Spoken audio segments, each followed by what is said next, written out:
All right, so now we're going to carry on with chapter 4.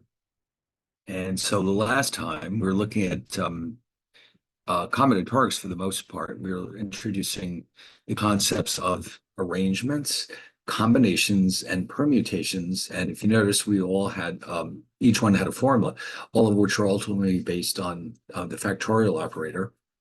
And there's two different ways of getting our results in those cases. We have the formula, but we also have our amazing TI-84s, which will give us the formulas that we need to calculate and really anything we need to know in this area. So now we're going to focus our attention on calculating probabilities. And pretty much the first two techniques you're seeing here are the ones that we'll be using. The third one, the subjective method, is, you use that only when you don't have any other better information, because you're basically using, you're guessing is basically what it means with the subjective method. The classical method means that you know in advance what the range of possible outcomes is and their corresponding probabilities. Relative frequency method, you're basically taking historical data and turning it into some kind of distribution that lets you determine the probabilities of different events. So the classical method would include things like figuring out the likelihood of getting, let's say, a pair of threes when you roll a pair of dice or something like that. Our probabilities are based on our knowledge of how the dice are structured, not from historical experience. Whereas at the same time, though, the relative frequency method might be used to estimate a company's likelihood of selling a certain number of products next year. Something like that would be based on their own past historical experience, because there is no model that we can use to estimate the probabilities directly. So classical method is based on our understanding of how the outcomes are generated, like a pair of dice. The relative frequency method is based on our historical experience. And like I said, the subjective method is guesswork. We try not to use that unless there's nothing better available to us. So we start out with this case, rolling a die, a single die, which is very straightforward because each of the outcomes is equally likely and there's only 6 of them. So if you notice here, of course, you've got a sample space consisting of 6 outcomes. And we already know that because of the way the dice are manufactured, each side is equally likely to turn up. And because there's 6 possible outcomes, that implies that each outcome has a chance or probability of 1 out of 6 of occurring. Okay, so in general, if an experiment has n possible outcomes, each of which is equally likely, then its probability, according to the classical method, would be 1 over n. Okay, so you might think, well, what other examples could there be? Well, it's interesting that there are other types of dice that we could actually run across. For example,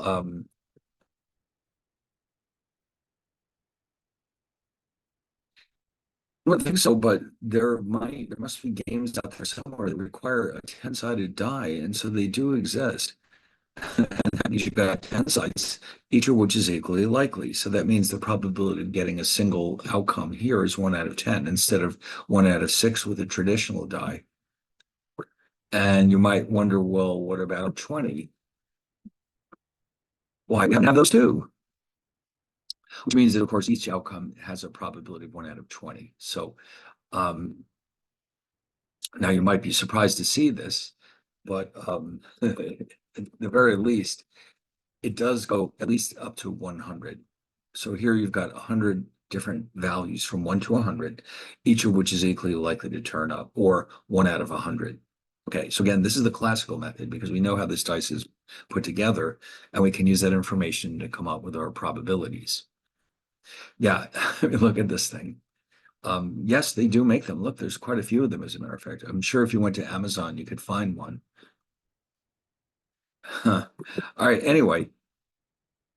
Now here's the relative frequency method. Now here, this is a hospital that knows from experience how many patients are likely to be waiting in the waiting room at 9 a.m., I guess, on any random day. And so what they notice is that they go back 20 days, that over that time period, The number of people waiting was anything from 0 to 4, and the frequencies are listed in the right-hand side. And we can use this information to calculate the probability that, for example, tomorrow there'll be nobody waiting for us. And that would mean, in this case, 2 out of 20 or 10%. Okay, and we can do the same thing for all of them. So here you see what they've done is they've divided the number of outcomes for that particular number of patients by the grand total of 20. And now these are, of course, probabilities. So the probability of getting 2 patients tomorrow is 30% or 0.3. And again, that's an example of the relative frequency method. This is a result of historical experience. Subjective, well, this is like I said, we don't know. This is based on our best judgment. Now, that doesn't mean that this can't work, but it's going to be very difficult to come up with an answer in a case like this. So they've got an example here of Tom and Judy, and they've made an offer on a house. And if you notice, each one of these has a different outlook on the probability of being accepted. Judy thinks there's an 80% chance that she'll get the house, and Tom thinks that there's a 60% chance that he'll get the house. So you can see already there's a problem here. They can't both be right. So this method obviously is going to lead to a lot of uncertainty. And and like it says here, the word subjective means based on personal judgment. Now, an event is formally defined as a collection of sample points where, remember, sample space has a collection of elements. It's a set itself.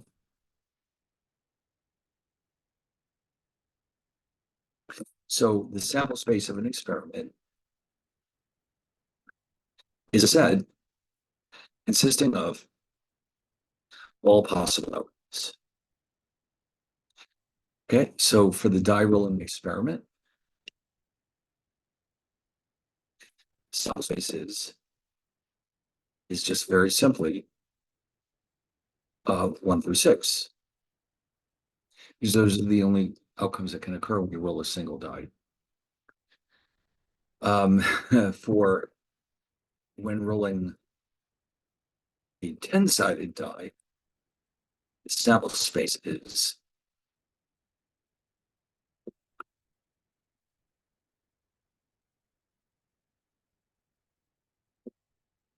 okay. So obviously all 10 of those numbers are possibilities. Now, the sample space doesn't necessarily mean that they're all equally likely. Sometimes they are, sometimes they're not. But the sample space itself is nothing but a set that contains all the possible outcomes. And the outcomes or the elements of the sample space are often referred to as sample points. Or we can also just call them elements. It means the same thing. Now, an event is a subset of the sample space. So we're going to need, this is an important definition. So for example, with when rolling a single standard die, the event E equals an even number turns up would be the set E equals 2, 4, 6. That's it. That's literally all there is to it. It's a set that is part of the larger sample space, or in other words, more formally, it's a subset. And the key here is that the event is part of the sample space. And we can, in principle, define it any way we like, as long as the elements actually belong in that sample space. So I could also have something like this. F could be a number less than 4 turns out. And that would be the set 1, 2, 3. Okay. Now, if I try to define G, for example, like this, a number more than 7 turns out.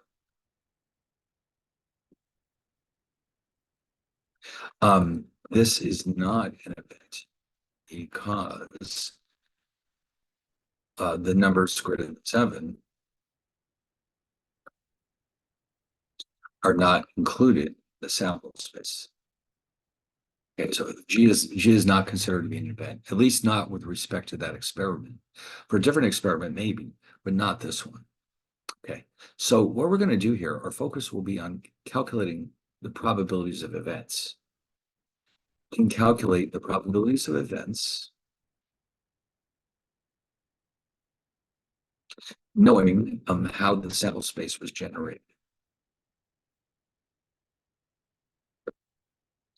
For example, the probability of E would be 3 out of 6, because we know that each roll of the die or each possible value from 6 is equally likely.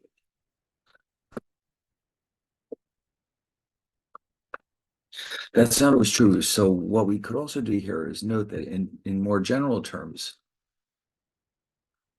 PE would therefore equal the probability of getting a 2 plus the probability of getting a 4 plus the probability of getting a 6. So just add them up. Okay. Now here we don't have to do that because each one is equally likely. So we just have 3 out of 6.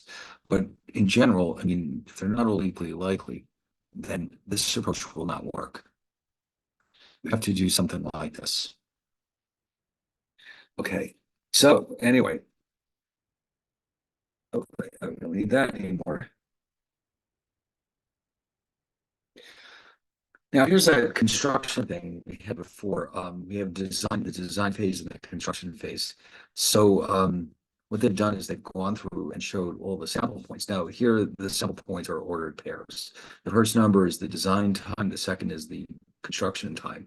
So even though, for example, 2 and 6 adds up to the same thing as, I don't see any 1 and 7s in there, but anyway, but the point of it here is that we want to keep the two distinct from each other. So we do know from experience what proportion of the time that outcome should occur, and therefore we can figure out the probability. Because if you notice, the total number of outcomes is, let me just quickly add these up.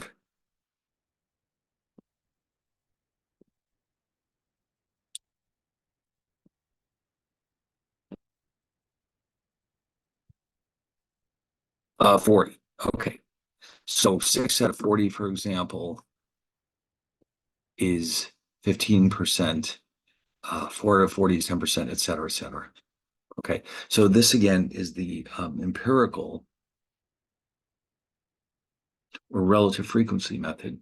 You do sometimes see this word called the empirical method because it's based on experience, but here they're just going to call it the relative frequency method.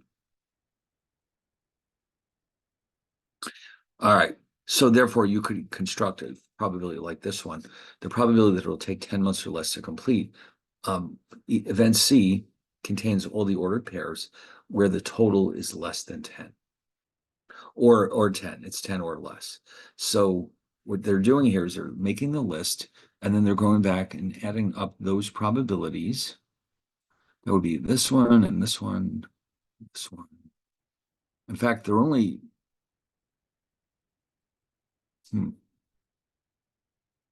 well, anyway, they're adding them up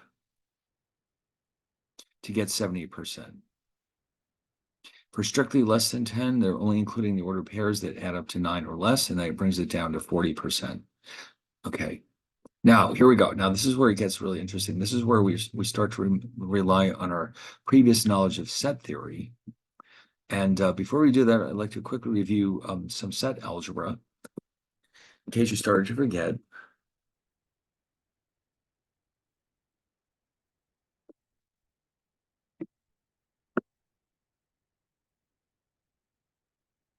So first we need some sets. Let's make a few. Now, you've definitely seen all this before, but it's possibly been a while. So we'll review it real quickly. You also may have seen this in discrete math, or I'm sorry, finite math.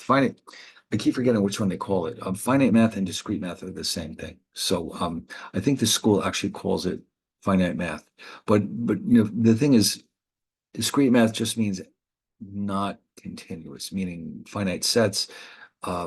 Whereas continuous math would include things like calculus, because every function you deal with there could potentially have an infinite number of values. So calculus is a type of continuous math. What we're doing here is a type of discrete math because it refers to finite sets. Okay, that's the key distinction between the two. So anyway, let's get back to this.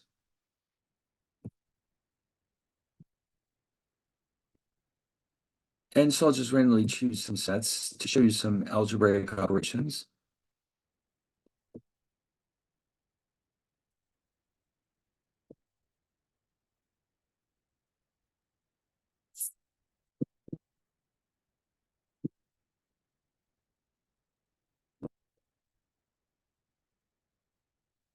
All right, that should do it. All right, so first things first, we have this operator called union.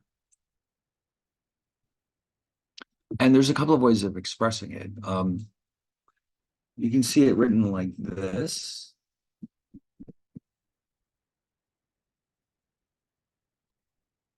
Sometimes you actually see the word or, the English word or being used for this. Some books would write it like this. Okay, and what it means is very simply combine two sets. So in this case, and we're going to write it as 1, 2, 3, 4, 5. Okay, you literally just put them together and you have a big new set, and that contains all the elements that were in either set A or B or possibly both. Then we have intersection. A set containing elements in common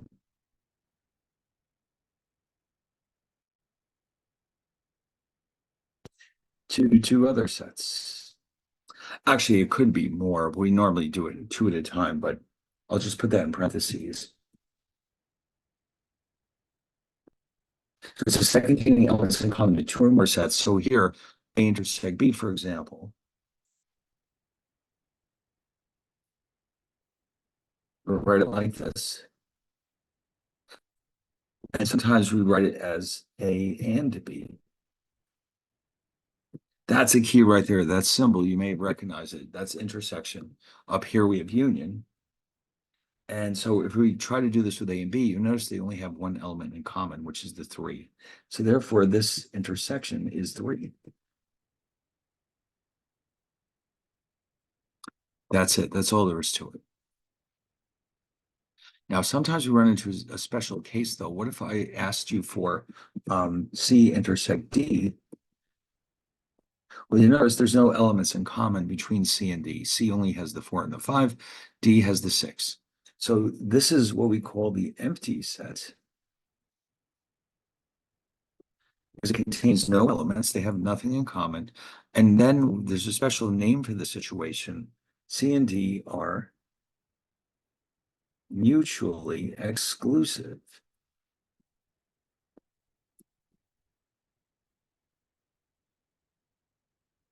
And I'm sure you've heard that phrase before too. Sometimes they're called disjoint. It means the same thing.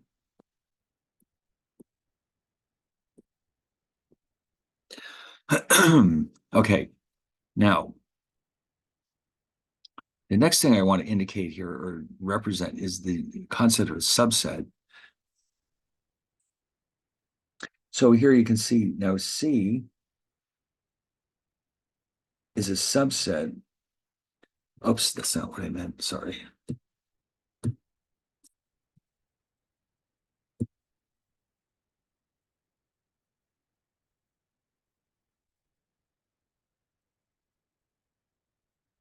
Why is C a subset of B?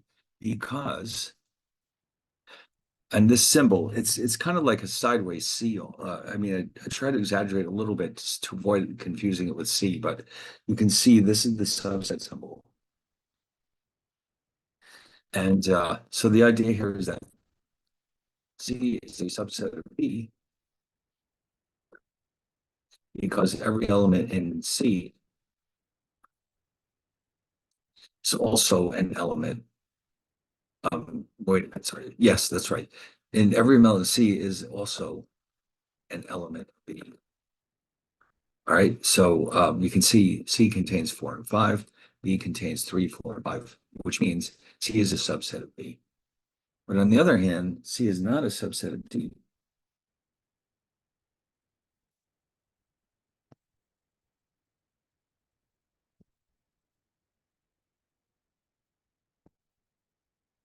Because, well, this isn't true. In fact, they have nothing in common. So at least one element in C is not an element in D. And that's all it takes. Okay. So I think that's enough reviewing of set theory. That's all we should need for now. All right. And again, like I said, I'm sure you've seen this before, possibly as soon as recently as your last semester of finite math,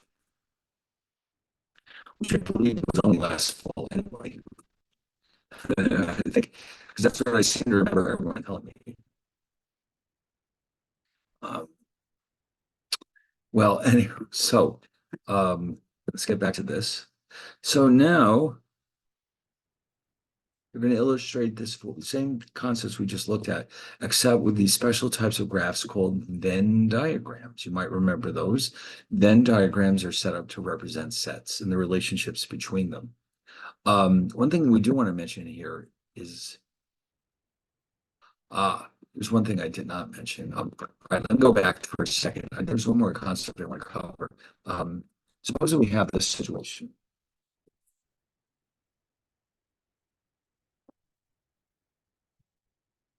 Those are sample spaces 1, 2, 3, 4, 5. A is the set 1, 2, 3.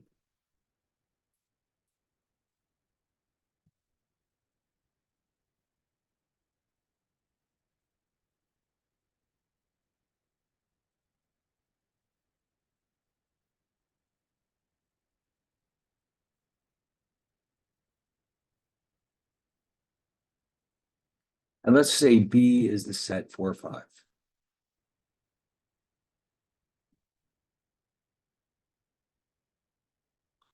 So what we notice here about these is that there's actually two things going on here. So we say that A and B are complements for two reasons. Number one, their union is the entire sample space. All right, all the elements must be in either A or B. And number two, their intersection is empty. They do not overlap. So anytime this happens, then the two sets are said to be complements of each other. Okay, those between the two of them, they cover the entire sample space, but they do not overlap. So let me give you a quick example of this. Suppose that an experiment consists of drawing cards from a deck. Now, just as a quick review, there are 52 cards in a deck.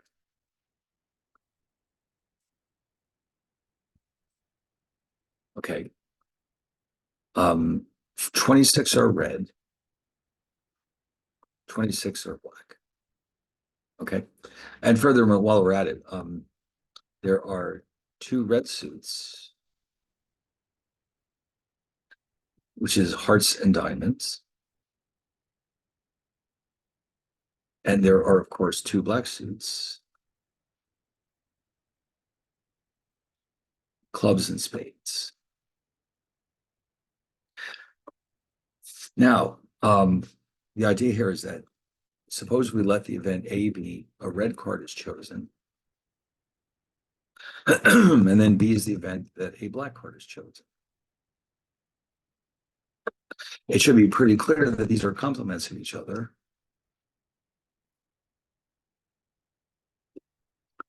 Their union is the entire sample space, which in this case is the deck.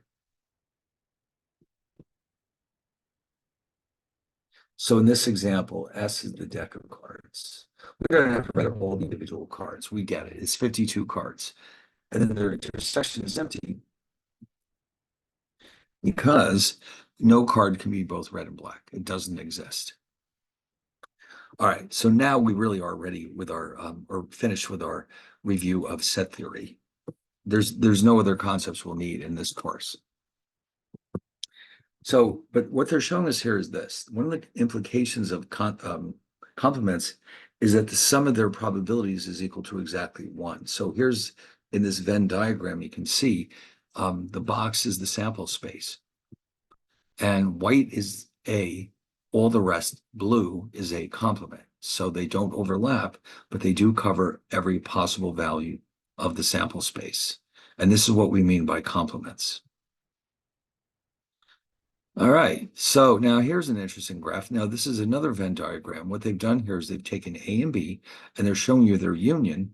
That shaded region, blue, is all the areas that are in either A or B, or possibly both. These are the ones that are in both. So that's our union. The intersection, as we just saw, is this piece. Okay, that's where they overlap. And remember, too, they don't have to overlap. If they don't, then the two events are said to be mutually exclusive.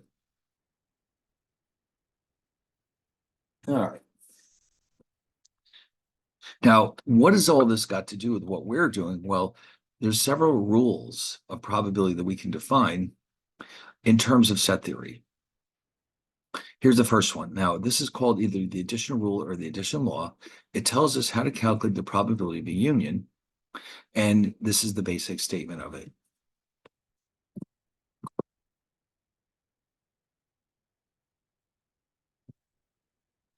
So what you're seeing here is that you've got this union.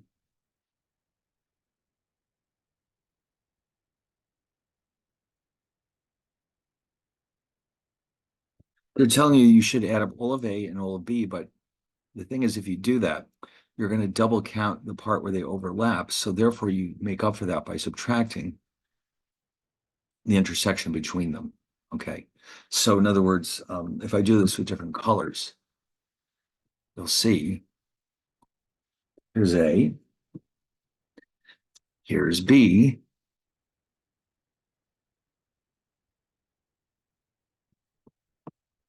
and this double crossed region is where they overlap. If I don't subtract the intersection, I'm going to count that area twice, and therefore I'll end up with a probability that's too high.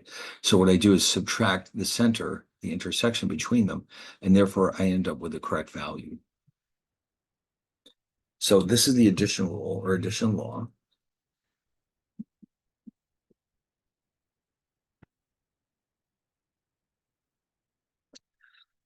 Now, here we go. Let's see how this one goes. A small assembly plant with 50 employees is carrying out performance evaluations. Each worker is expected to complete work assignments on time and in such a way that the product will pass a final inspection. So here's the people who did not do that. We've got 5 who were late, 6 who were defective, and 2 that were both. So let's say L is late, the event that the event work is late. D is the event that it's defective. And if you get either or, possibly both, you'll be counted as having a poor performance, okay? So the question is, what's the probability of that happening? Or what's the probability of L or D? Now remember, L or D means L or D are both. So here, a poor performance means exactly that. Late or defective or both. Well, we already have these probabilities based on this table, relative frequency table. 10% is just late, 12% is just defective. And if you notice, the two of them together are 4%. Now, that doesn't mean late and defective adds up to 22 because there's an overlap here. In fact, it's actually 18%. Okay, because if you just add these together, you get 22, which means you're double counting the ones who are both late and effective. So that's why this has to be done. So the final result here is that 18% of the employees will be ranked as having a poor performance. Now, if the two events have nothing in common, or they're said to be mutually exclusive, then we can simplify the addition rule. Sometimes it's called the simplified addition rule.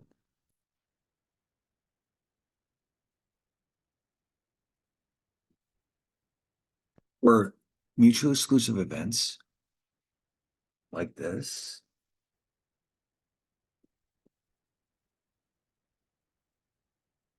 And so what's going to happen here is that the probability of their intersection is zero. Okay, it can't happen.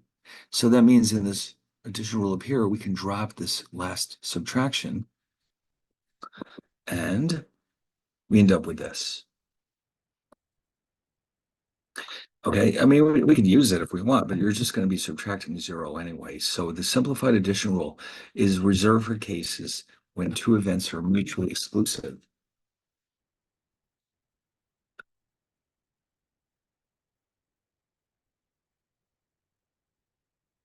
And remember, mutually exclusive means they have nothing in common or they do not overlap.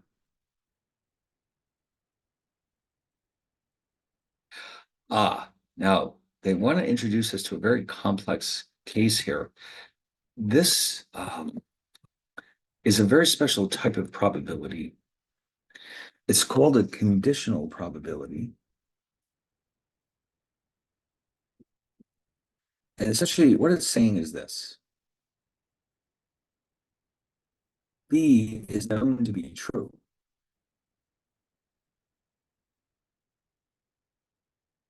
With that information in hand, what is the probability of A, given that B is true? Aha. Now, the formal way of calculating this is this. It's right here. So for any conditional probability you may encounter, the formula will be exactly the same. The key to the whole thing is that you've got in the numerator the intersection between them. The denominator is this probability, always the one you were given. Okay. So that implies that the probability B given A, for example, is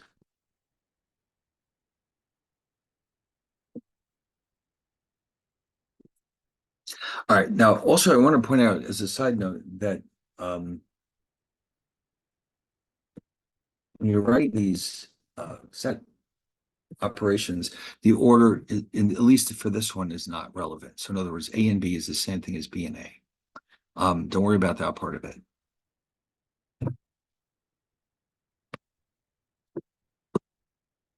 So here's a good one. Now you got cops who were either promoted or not promoted, and they're either men or women. So what they want us to do, oh, what happened there?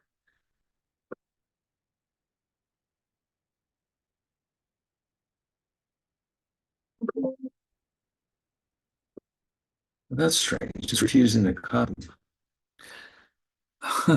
I don't know what that's all about. Hmm, I've never seen that before. No, I don't know. They must have figured a way to stop us from, why would they do that? Oh, wait a minute.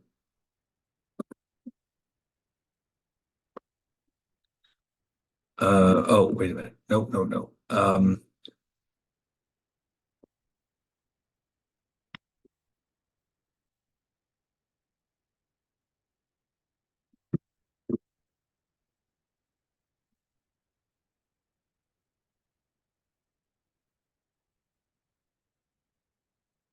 There it is. Well, The thing about technology, it always tries to find ways to mess with you. So you have to find ways to mess back with it. Okay. So after you had enough experience, that's how you know you've had experience, when you know how to undo its messing around with you. What exactly do we need to know here? So by the way, they're going to label the events MW, A, and then for this one, they're going to call it an A complement because clearly they are complements. And what are they interested in knowing? Well, first of all, they took all these numbers and divided them by the grand total so that what remains behind is probabilities rather than raw totals. That's usually more convenient. So let's see if I can convince this thing to paste for me.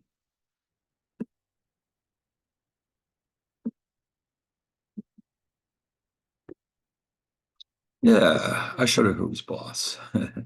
So yeah, so this is much more convenient. So they want to know, oh, by the way, there's different kinds of probabilities in this table. If you look carefully at it,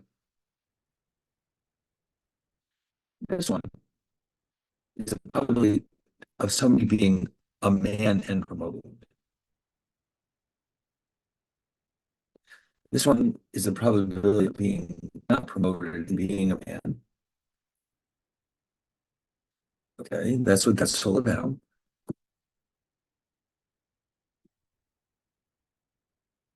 Then we have this one, probability of being promoted in a woman. And then finally we have not promoted and in a woman is 0.17. Okay, those are all known as joint probabilities. Because two things are jointly true. Now we also have some others here, like for example, this 0.80 is the probability of being a man. 0.20 is the probability of being a woman. 0.27 is the probability of being promoted. And this one is the probability of not being promoted. Okay. And these are collectively known as either unconditional or sometimes called marginal probabilities.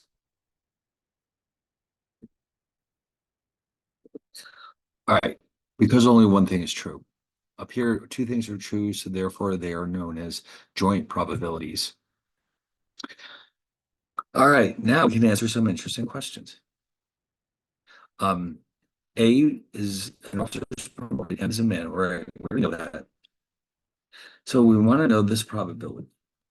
If his officer is a man, what's the probability that he'll get promoted? All right, so we know that the officer is a man.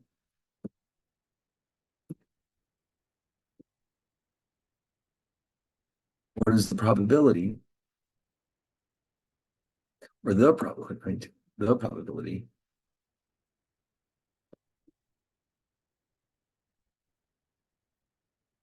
that the man, or well, I guess I should say the male officer, because we know that he's an officer and he's a male, um, will be promoted.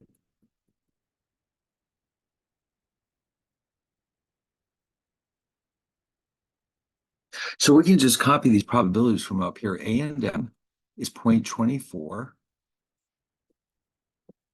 And M by itself is down here at 0.80.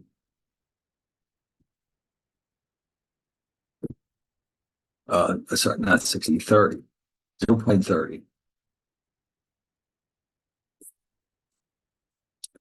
Okay. So in other words, once we know that it's a man, now the probability of being promoted in general is 27% from here. But once we know that it's a man, that jumps up to 30%. Okay, so this is what we call a conditional probability because it's conditional on knowing that one of the events is true.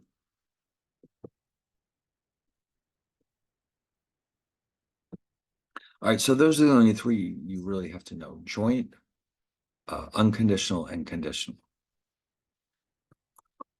Now, by the way, you can do, there's others you could do here too. For example, what if we said, what's the probability? Let's make one up real fast. Of being a woman given you were not promoted.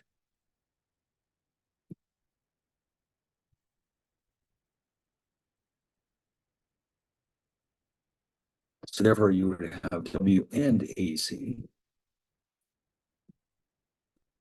This one always goes in the denominator. That would be, and again, remember, AC and W means the same thing as W and AC. 0.17 over a complement, which is 0.73. Or whatever that number is what we're looking for. 0.17 over 0.73. 0.2329, let's say. Okay, beautiful. Now, what they're building up to here is the final rule that they're going to give us here is the so-called multiplication rule or law. And that tells us what to do when we have a joint probability like this one.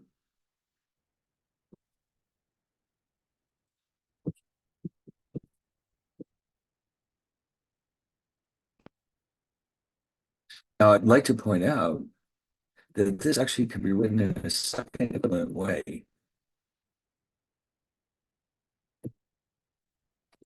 They both actually mean the same thing. Okay, you can use either approach.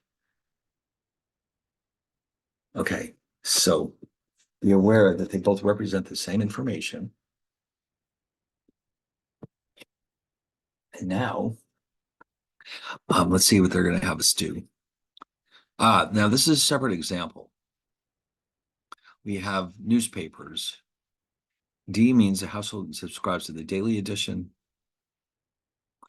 S means they subscribe to the Sunday edition. So D is an unconditional probability. This means that independently of what's going on with Sunday, the probability of getting the daily paper is 0.84.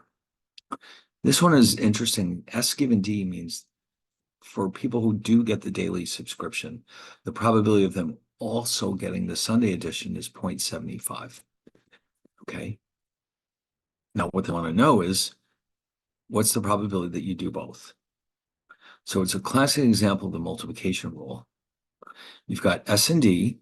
Now, remember, we saw that there's two different ways of expressing this. We could have tried this one, but we don't have that information. That's why it's so important that we have two alternative ways of using the multiplication rule, because sometimes we don't have the right information for one approach, but we can then use the other one. So here we're given the probability D and S given D, and when we multiply them out, it turns out to be 0.63. Okay, so that worked out pretty well. Now, by the way, before, just a few minutes ago, we saw when two events are mutually exclusive, then we can use simplified addition rule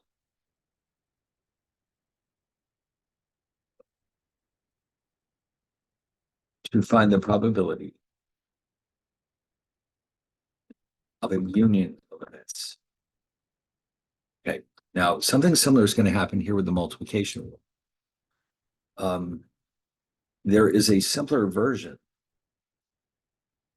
of the multiplication rule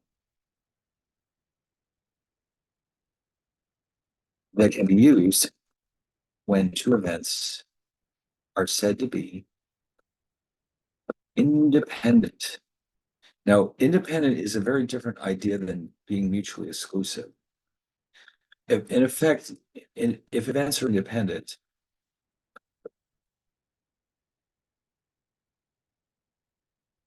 it means that the outcome of one has no influence on the other. Let me just show you a quick example. Suppose we had two events, A and B. A means it rains in New York, or it will rain in New York tomorrow. How about that? And B is the event that it will rain in LA tomorrow. Now they're 3,000 miles apart. So the weather in New York and LA they're not related to each other. Okay. So therefore, A and B are independent.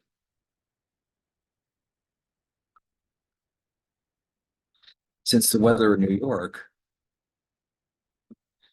they're just too far away. The weather in New York does not affect the weather in LA and vice versa.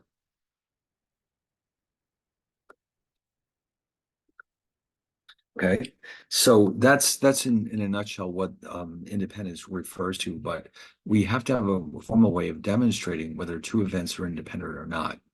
So here's how that works. If A and B are independent, then two things are actually going to be true.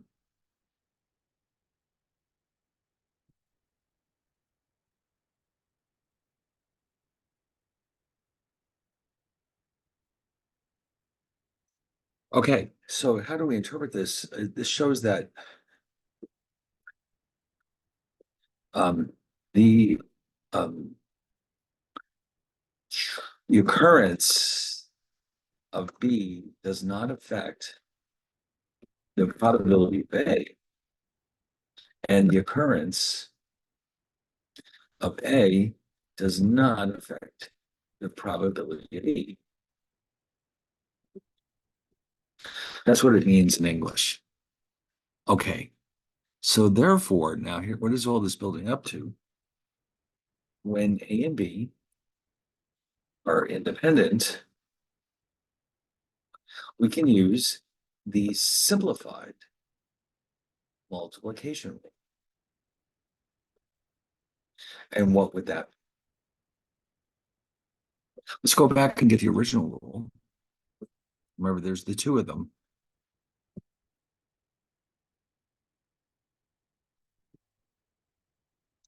So if you look at the first one,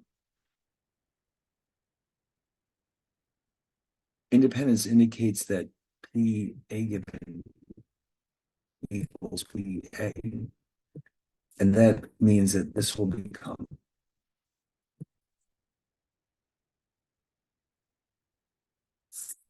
oh, so it's just a simple matter of multiplying them together. And down here it's the same thing.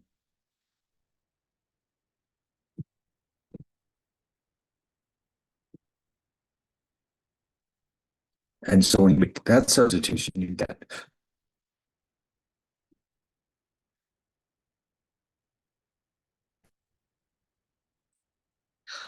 and that they both mean the same thing, of course.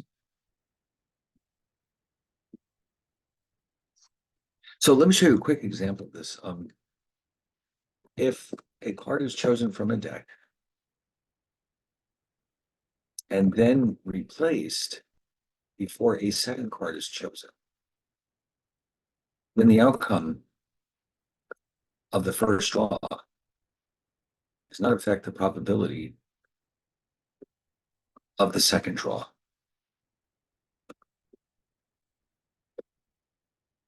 So therefore, probability that the two cards of both, let's say, aces is then. So if you let A be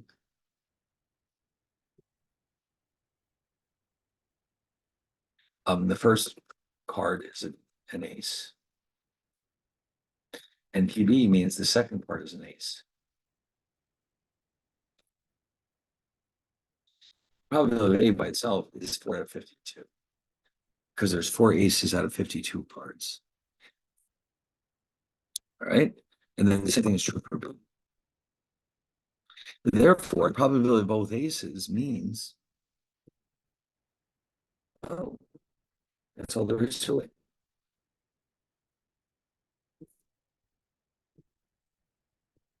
So you're just multiplying 450 seconds times 450 seconds. Whatever that is our probability.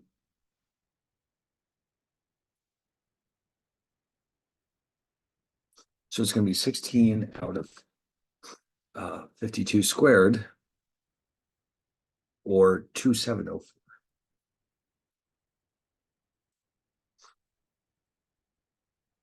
Wow. And now that's only because they're independent. And that's in turn because when we took the first card out, we put it back, shuffled it up, and then picked another one. So the entire content of the deck is still available. If the card, now, by the way, if the card was not replaced after the first draw, then you have the situation.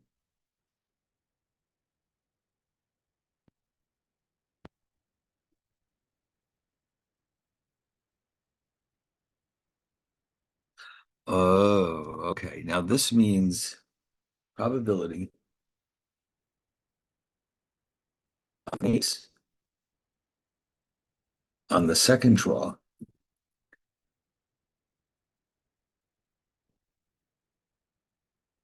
given that the first draw was an ace.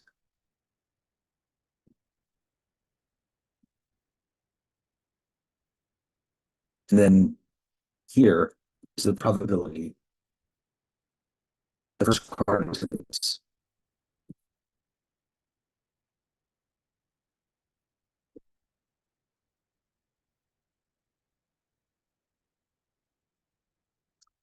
So in other words, now it matters what happened on the first card, whether it was an ace or not.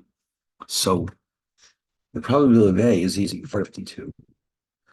Even A is different because now when we get to the second card, there's only 3 aces left, and there's only 51 cards.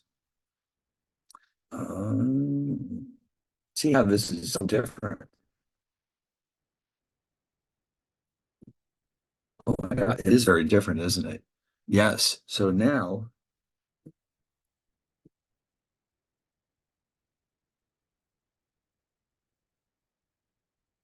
3 out of 51, or 52,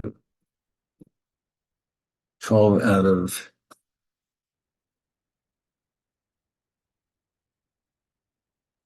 2652. Okay, so it's a different, completely different situation. Here we took a card out, we put it aside, and we picked another one. So in order for us to get 2 consecutive aces, that implies the first card had to have been an ace, which means by the time we get to the second card, there's only 3 aces left, and there's also only 51 cards left. Up here, we don't have to worry about that. When we get to the second card, there's still 4 aces, and the deck still has 52 cards. So that's the difference between the two cases. Independence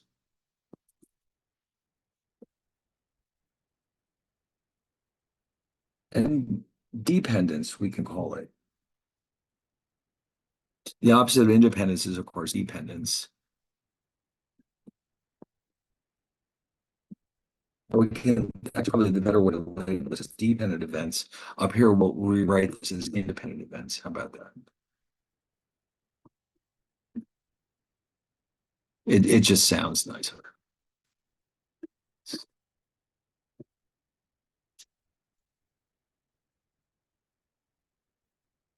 Okay. Wow. So what's next? Oh, here we go. All right. So we've got an example from past experience that is known as 80% of customers use credit cards for the purchase of gasoline. The service manager wants to determine the probability that the next 2 customers purchasing gasoline will each use a credit card. Now, the assumption underlying this problem is that the customers are completely independent of each other. So if John Smith from Rhode Island pulls in first, whatever he does with his credit card has nothing to do with Jill Jones from Boston, who comes in second. They're independent of each other. So we're going to use the simplified version. And if you notice here, literally all we have to do is multiply 0.8 times itself. And that means the chances of both of them using the credit card is 0.64. And if we had a third independent customer, you would actually multiply it by 0.8 a third time, and a fourth, and a fifth, and a sixth. So in other words, each time a new independent event occurs, you're multiplying by that same probability.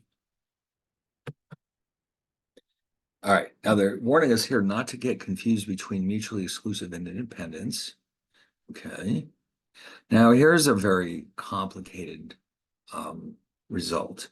This is something called Bayes' theorem, where basically what's happening is we're assuming that we are obtaining information that help us better come up with the probability of something happening. By the way, just as a little side note, who is this Bayes person that this is named after? Well, Bayes is actually a very surprising character.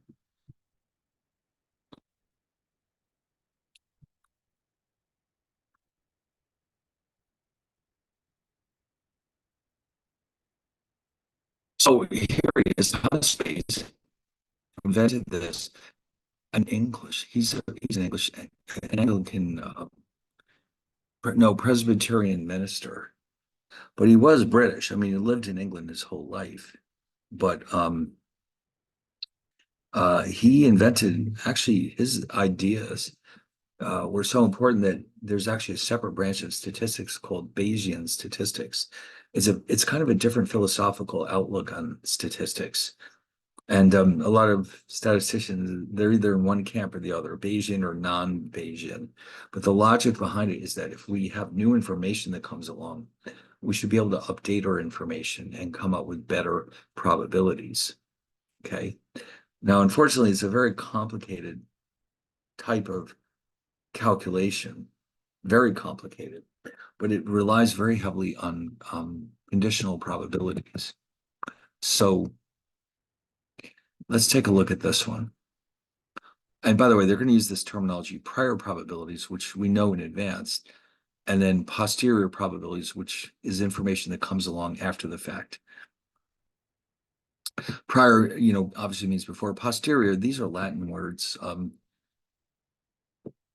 Let me just, I guess we should look it up real fast.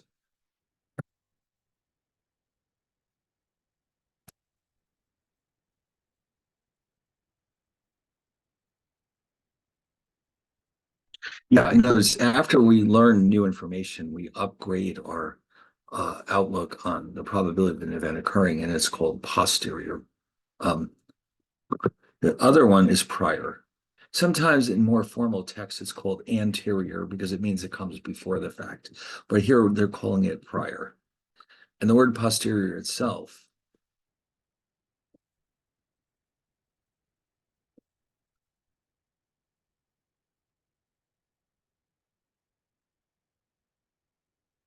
it's the Latin posterus, meaning coming after. Yes, it can refer to part of your body too. We're not talking about that. Coming after. Okay. Beautiful. All right. So anyway, how does this thing work? Let's take a look. So we've got a manufacturer is receiving shipments from two different suppliers. The quality of the parts depends on the source of the supply. They got two suppliers, but one of them isn't quite as good as the other. We know that 65% of our parts come from supplier one. The rest come from supplier two. But if you notice, supplier one produces 98% good parts. Supplier two only 95%. So we know two things. We know what proportion of our parts come from each supplier and what proportion of each supplier's parts are good or bad. So we can think of these as conditional probabilities. G is good. They're going to use G for good and B is bad. So in other words, they're translating this table into these conditional probabilities. G given A1, remember A1 is the first supplier, says if I have a part that came from supplier one, there's a 98% chance that it's good. If I have a part that came from supplier two, there's a 95% chance that it's good. If I have, oh, right. Of course, these two are, these are complements of each other. If it's 98% good, it must be 2% bad. For supplier two, it's 95 and 5. All right. So here, what do they want to know? Well, they're giving us this little tree, So let's look at this. Now, this is, from what I've been told, this is how you approach this. If you did see it in finite math, this is how it was done. Step one, what supplier did we get? Okay, so here's supplier one is 65%, supplier two is 35%. Now, once we know the supplier, the the next two branches refer to whether the part is good or bad. So up is good, down is bad. And so we know that with the first supplier, it's 98% good, 2% bad. With the second supplier, it's 95% good, 5% bad. Then, if you notice, if you go up both of these branches in the tree, you have A1 times the probability of G given A1. This one is A1 times B given A1. This down here we have A2, G given A2. And then this one is represents A2, B given A2.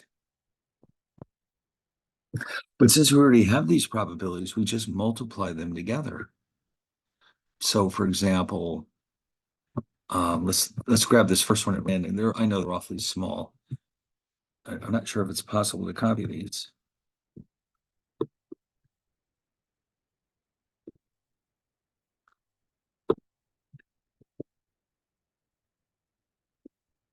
Yeah, there we go. Oh, but it didn't copy my writing. Oh well, what are we going to do? So for example, so you can see where these numbers come. This is the product of these two numbers. This is the product of these two numbers. This is the product of these two numbers, and then this is the product of these two numbers. So in other words, they're reminding you that based on the definition of conditional probability,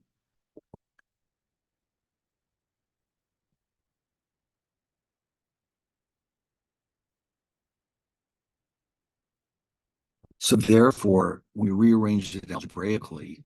You can solve for actually, let me be consistent with them. This one, I'm going to rewrite it as A1 and G, just so you don't get confused.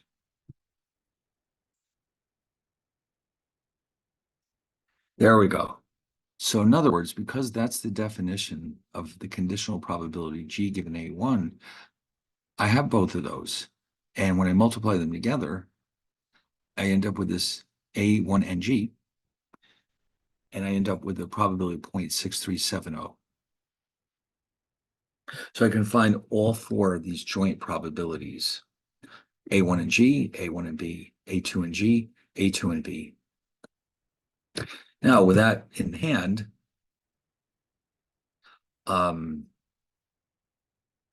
yeah, this is the tricky part. There's a horrendously scary formula that we can use.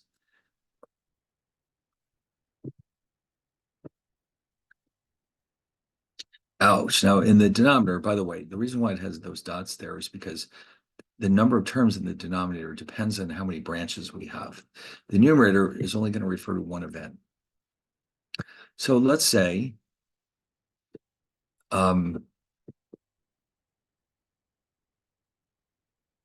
see. Trying to follow along with their question. I think they may have left something out here. This question here, this means that they were asking us, what is the probability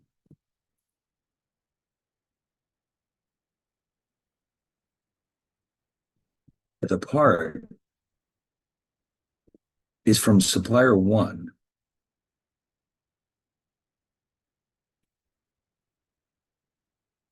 given that, this is the given that part, remember, the part is bad.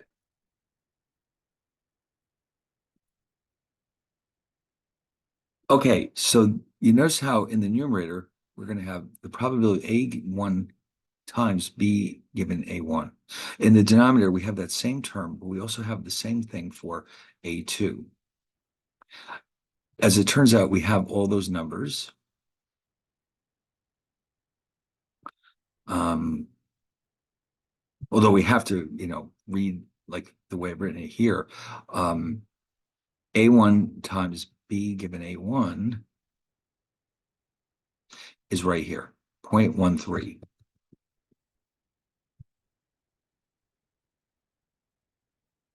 Right, okay, but they haven't multiplied it out yet, but A1 is 0.65 from over here, and B given A1 is 0.02. But we know from this branch that that's going to give us 6370 in the numerator. Oh, I'm sorry, 0.013. I looked at the wrong one. In the denominator, we have that same 0.013. But now we need A2 given B, A2 times B given A2, meaning we're up here. That one in the bottom. Okay, so it's A2 times B given A2, which when you multiply it out is 0.0175.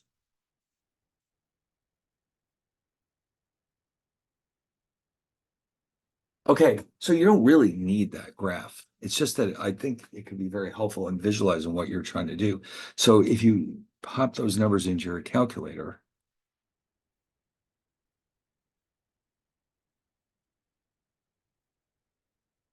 it is in fact 0.4262.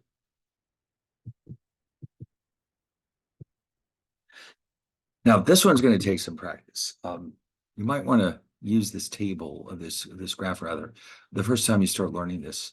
And even then, remember, all you're doing here is calculating these numbers so that you can fit them into this thing. And so the numerator is the one that you're interested in. The denominator covers all the possible cases. That's what that's all about. Um, yeah, and they're making the point here that in the beginning, without knowing anything about whether the part was good or bad, there's a 65% chance that a selected part came from supplier one. But once we see that it's bad, that probability drops to 0.4262, and that's because the supplier number two has more bad parts than supplier one. So in other words, supplier one is the more reliable of them of the two suppliers. So therefore, when we see that the part is bad, that lowers the chances that it came from supplier one and increases the chances that it came from supplier two. All right, let's see. So here what they did was they just set up the same information in a slightly different way. This takes the place of the graph, but you'll get the same thing. Okay. All right, so that's it for four. Now, four is a fairly complicated chapter. What comes next, we're going to dive into something really important.